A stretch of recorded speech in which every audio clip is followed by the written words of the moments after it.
Thank you, Mr. Speaker.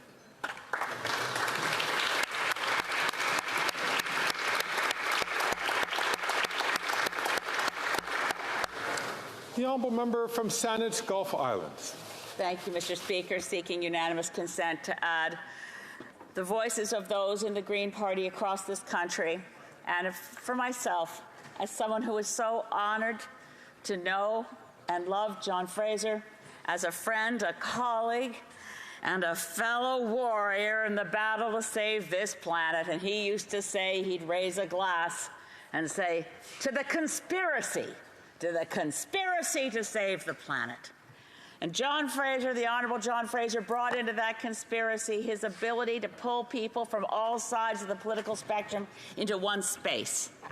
I can remember his close friendship with the former member for Skeena-Bulkley Valley, Jim Fulton, NDPer and dear friend of John Fraser, the two of them, or Bill Blakey, another Scot. My goodness, I can remember. I was so honored because I was a bit younger, so honored to be able to be in the Speaker's chambers when they'd get a bit in their cups with the whiskey, and remember fondly John Fraser arm in arm with Jack Harris from St. John's East and Bill Blakey from Winnipeg, and dear Jim Fulton singing a bit of Robbie Burns.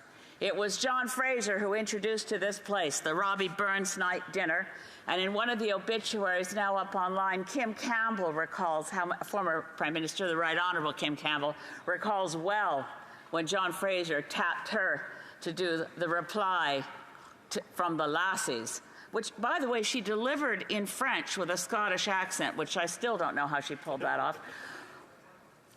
In reflecting on John's time as Speaker here, I have to say we've lost some of the love.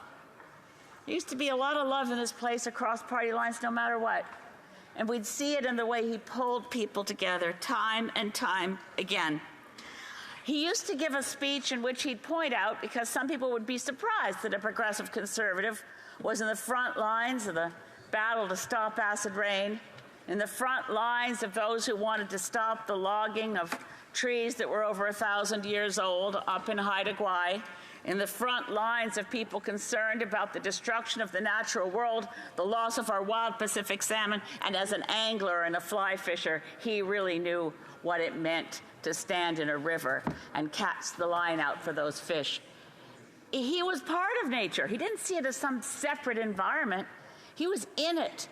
He cared deeply, and he would say, if you're a conservative, it means you want to conserve, you don't want to destroy. If you're a conservative, the natural world is a place you respect and love. Well, I could go on, and I'll try not to.